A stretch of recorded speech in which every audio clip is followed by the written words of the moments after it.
Hello and welcome to our next lesson on protest literature, where we are continuing to look at World War I poetry. Our previous lesson, we looked at Jessie Pope's poem, The Call, in order to help us understand the traditional views towards war at the start of World War I. And then once World War I started, we can understand with greater insight why many poets were writing poetry that was in protest against World War I. And in particular, we are going to look at the poem, Glad That I Killed Ya. So my learning goals for today's lesson are to examine an example of World War I poetry, to understand how an individual conveys their personal experience about war, and to explain the poet's perspective of World War I and how that has been communicated. So here we have Joseph Lee. He was born in 1876 and he died in 1949. He is from Scotland, a place called Dundee, right there. He was 40 and suffered from terrible asthma when he enlisted in the war. And during the war, he chronicled what life was like in the trenches, as well as what life was like as a prisoner of war during World War I. He was late to join the war effort, and he came from a very humble working class family. He never wanted to be a poet or even be recognised as a literary figure. His poems are simple. So think about where we can see proof of this in his poem as we study it. Knowing that he is from Scotland, I want you to take that on board when you're reading his poetry and how the accent and pronunciation of words is very much influenced by the Scottish vernacular. Glad that I killed ya. Glad that I killed ya. It was you or me. Our bayonets locked, and then I pulled mine free. My heart beat like to burst, but God, I got in first. Glad that I killed ya. Glad that I killed ya. Though you are so young, how still you lie with both your arms outflung. There's red blood on your hair. Well, what the hell I care. Glad that I killed ya. Glad that I killed ya. You're my enemy. I had to hate, and you hated me. You mightn't be to blame. I killed ya just the same. Glad that I killed ya. Glad that I killed ya. That's the game of war. But for my luck, I'd lie just like you are. Your blood is on my hand. Surely you understand. I had to kill ya. Glad that I killed ya. Yet I can't forget the look you gave me when we turned and met. Why do you follow me with staring eye? Why is it so difficult a thing to die? God, when I killed ya. Glad that I killed ya, yet I'm sorry too, for those will wait so long at home for you. I have a mother living down at Bow. Thank God for this that yours will never know. 'Twas I that killed ya. Glad that I killed ya.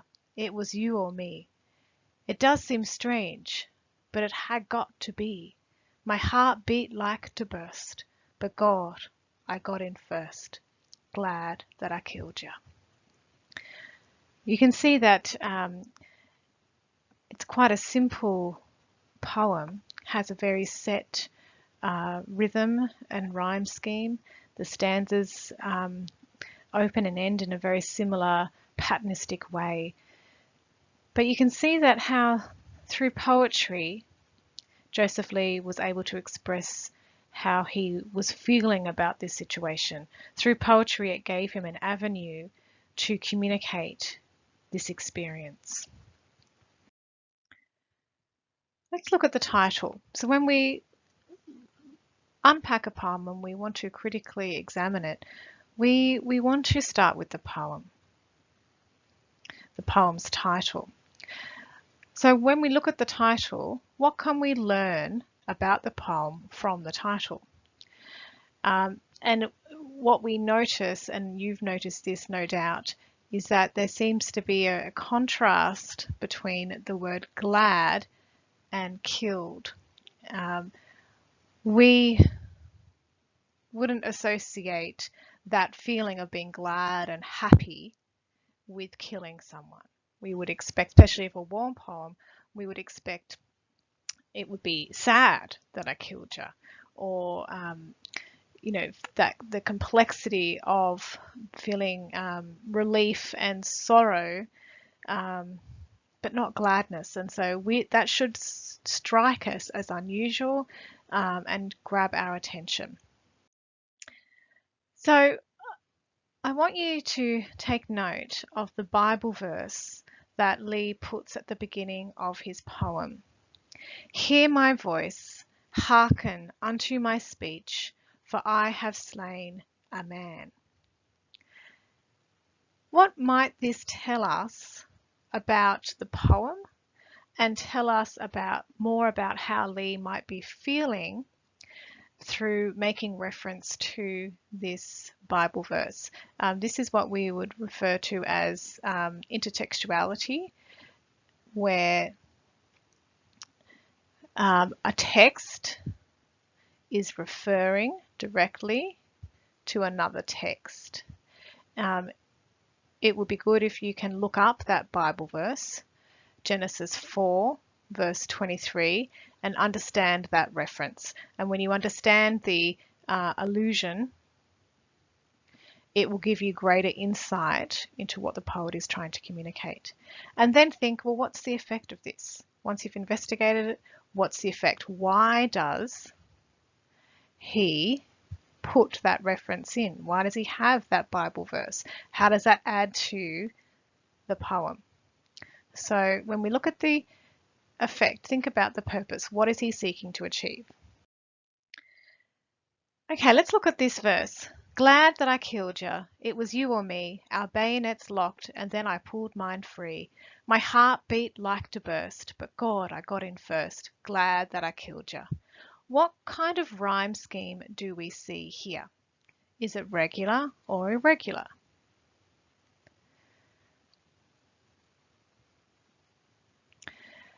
When you look at the rhyme scheme, you can see that it introduces the first one, A, second one is C, third one is D, and then we see that B has been repeated, and then we have a new rhyme here, D, D, and then we have the repetition of the A rhyme.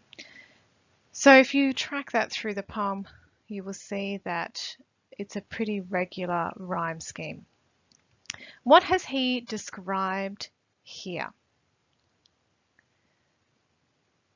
You can see that image. It's a direct reference to life as a World War I soldier, where it's that situation in the trenches, and then when you're going over the trenches and you're fighting, when you have the distance, you use the gun part when you're fighting. But when you are in close proximity with the enemy, so for example, you're in a trench, you use the bayonet, which is this part of the gun. You have like a knife or a dagger, like a really short sword at the end of the sword. And when you're too close to fire the gun, you then use the bayonet. So this indicates to us the closeness. So he was quite close to this person, and that meant that he had to stab him with the bayonet. And it's interesting, he says our bayonets locked, that connection that they have. And then I pulled mine free, my heart beat like to burst, but God, I got in first. So then you can see in this line, he was able to get his bayonet into the soldier first. Let's look at the next one. Glad that I killed you, though you are so young, how still you lie with both your arms outflung.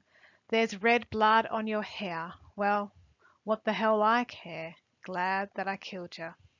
Did you notice here the visual imagery? We have references here to what he's seeing. You can see that this, by using the word so, it adds emphasis to the next word. You are so young.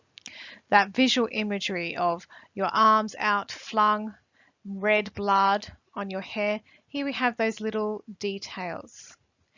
The well I see here would shift the tone, and the rhetorical question and the hell here changes the feelings, the mood, into more of an aggression here. So I'd like you to write down some ideas about how the visual imagery conveys the speaker's feelings. What is he feeling here? And how do these details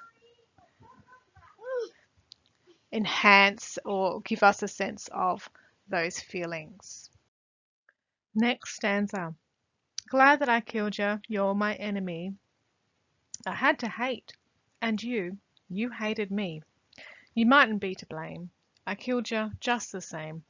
Glad that I killed you. Now, I want you to take note of Lee's use of personal pronouns. Whenever you look at a text and you want to analyze the text, always pay attention to the personal pronouns.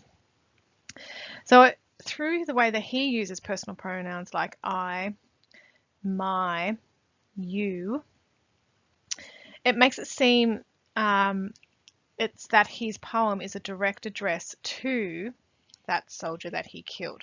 So when a writer uses I and my, we know that that is first person.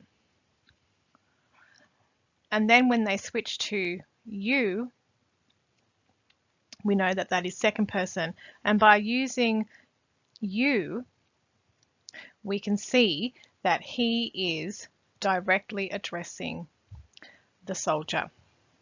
So this is a any sort of literary technique called apostrophe.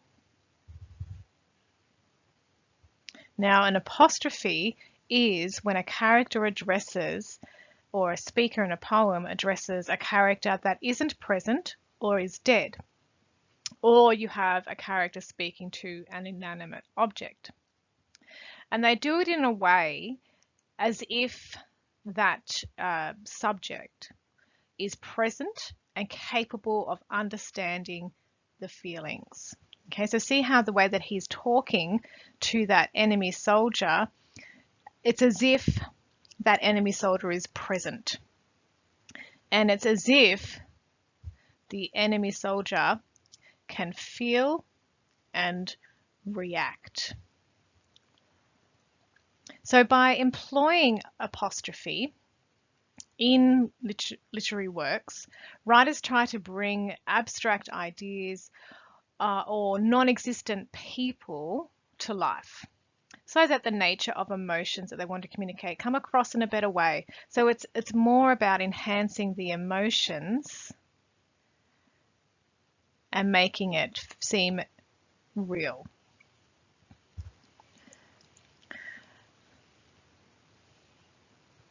Okay. So that's apostrophe. What do you notice about the punctuation?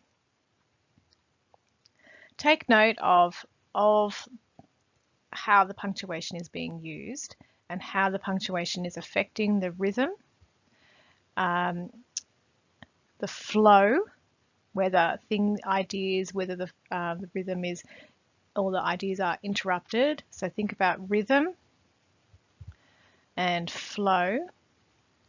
Think about emphasis as well, where the punctuation creates emphasis. So for example, with caesura, here, okay, that's an example of caesura where you have that dash, the hyphen creates more of a staccato, and you hated me. So it creates a pause and it interrupts the flow, which then so think about the effect of that. How does that make us respond and react to that situation?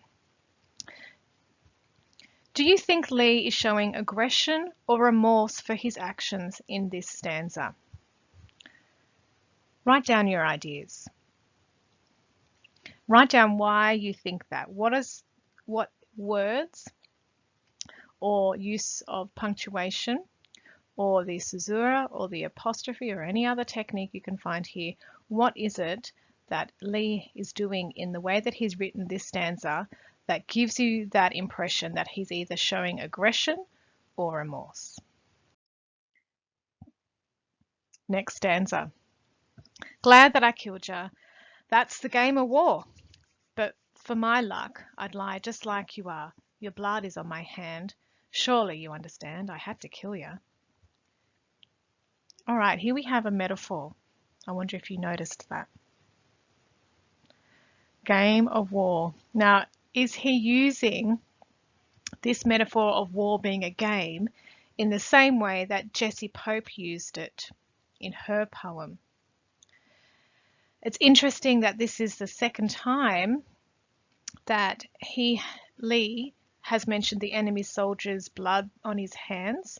That is a very common image that people use to refer to their guilt. And I don't know if you're familiar with Macbeth, the play by Shakespeare. The character Lady Macbeth spends a large part of the play trying to wash the blood from her hands because she was involved in plotting to kill the king with her husband Macbeth, and she had to go to the dead body and pick up the daggers and move them, and because there was blood all over the daggers, she got blood on her hands. And so having blood on your hand is often used as a symbol, and it's used to emphasize those ideas of guilt, of sin, of having a mark to show that you have done evil. Okay, so think about, do you think that Lee is deliberately drawing on that idea? Now we start to sympathize with Lee because he shows regret for taking another life senselessly. And so that's often the idea, is that it's the senselessness of the act. He implies the other soldier would have done the same thing to him. So this shows really how absurd war was. So surely you had to understand, I had to kill you. It's either you or me. And so very simply, he's demonstrating to us that idea about war. And think about, how does he think about that? So we begin to sympathize. Why do we start to sympathize? Where exactly in this stanza do we start to sympathize here? Glad that I killed ya, yet I can't forget the look you gave me when we turned and met. Why do you follow me with that staring eye? Was it so difficult a thing to die? God, when I killed ya? All right, lots of emotive language and use of those personal pronouns to really emphasize a real intimate connection that he has. Lee is haunted by this killing. We have words like forget and met and difficult that really demonstrate to us how much he is haunted by this act.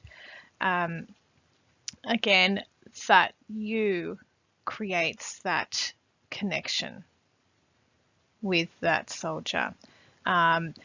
When we turned and noticed the pauses here through that punctuation, when we turned and met, okay, and when you see that word met, that implies something that you do in the street with someone, not in the context of war.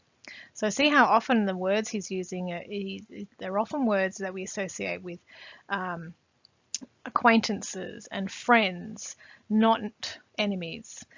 Why do you follow me with staring eye? And that rhetorical question conveys a particular feeling.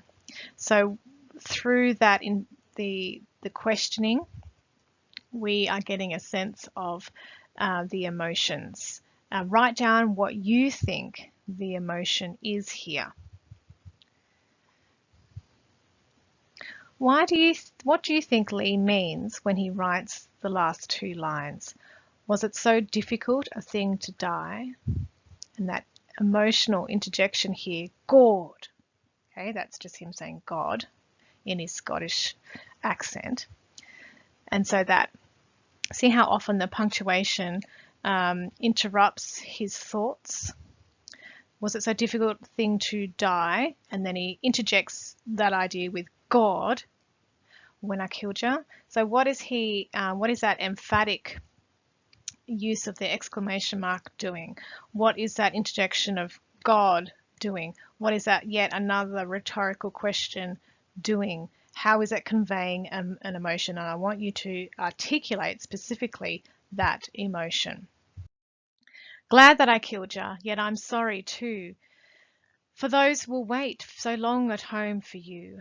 I have a mother living down at Bow. Thank God for this that yours will never know. 'Twas I that killed you. Interestingly, I see that this conjunctive adverb here contrasts with the glad. Glad that I killed you, and so he's using that conjunctive adverb to say, actually, the opposite is about to come. So yet, okay, it's like but, and so we are set up to expect the opposite. The last line is quite powerful. He makes the I very personal. How do the personal details affect the way that we view the speaker? So here, little personal details. How does that affect the way that we view the speaker? Write down your ideas. Glad that I killed you. It was you or me. It does not seem strange, but it had got to be. Sorry, it does seem strange, but it had got to be. My heart beat like to burst. But God, I got in first. Glad that I killed you. See, we have these declarative sentences. It was you or me. Matter of fact. And it's quite definite. That declarative indicates that it's definite. That's that high modality language. There's an aspect of certainty. It does seem strange, but it had got to be. My heart beat like to burst. That's simile again. What do you notice about the buts here? He's done it twice. What does that indicate about his state of mind? Write down some ideas. What does that indicate about what he's thinking and how he's feeling? How does the last line take on a new meaning?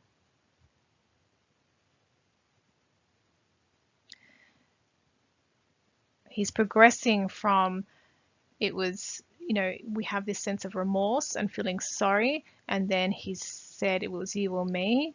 I know it's strange, but that's how it is. My heart beat like to burst, his emotional reaction to the situation, to what he's done.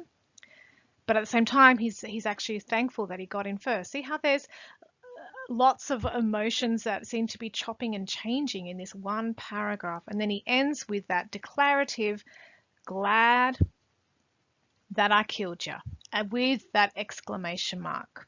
So how does the last line take on a new meaning? And how does that create that certainty of how he's...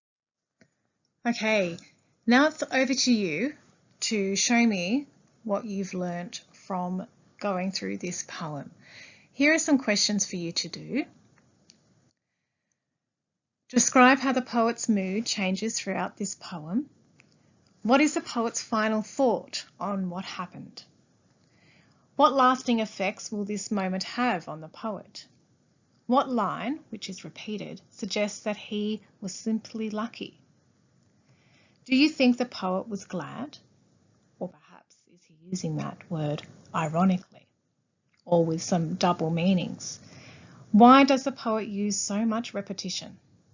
And why does the poet use "ye" instead of "you"? Please answer these questions in your workbook, and I'd like you to make sure you're using full sentences, and I'd like you to include textual evidence to support your ideas. So give me some quotations and some poetic analysis in your answers to demonstrate that you can expand on your ideas and support your ideas with evidence from the poem. And please take a photo of your work and upload that to My St. Paul's. Then I'd like you to write down whether you think Lee's poem is regretful or proud. Using at least 3 pieces of language analysis evidence, support your point in a full teal paragraph. Remember, teal is topic sentence, explanation, analysis, and link.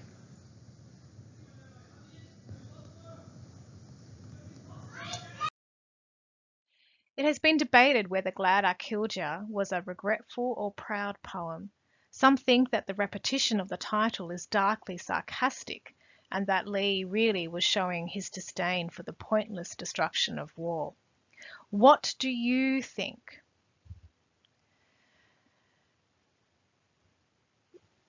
I want you to have your own interpretation here. I want you to show me your idea. Okay? I want your interpretation and I want your thoughts about, is he feeling regret? Is he feeling a sense of pride about what he's done? And how do you know that? So I want you to refer to specific parts of the poem to support your interpretation. And that, for me, is taking your poetic critique to the next realm. You're not just going from you're going from identifying poetic devices, explaining what those poetic devices do, to then using that to support your interpretation. And that's really important, and that's what I want to see you begin to do in this unit. Okay, so that's it for our lesson. I hope you found that helpful. Let me know how this goes and if there's anything more that you'd like me to do. Thanks, guys.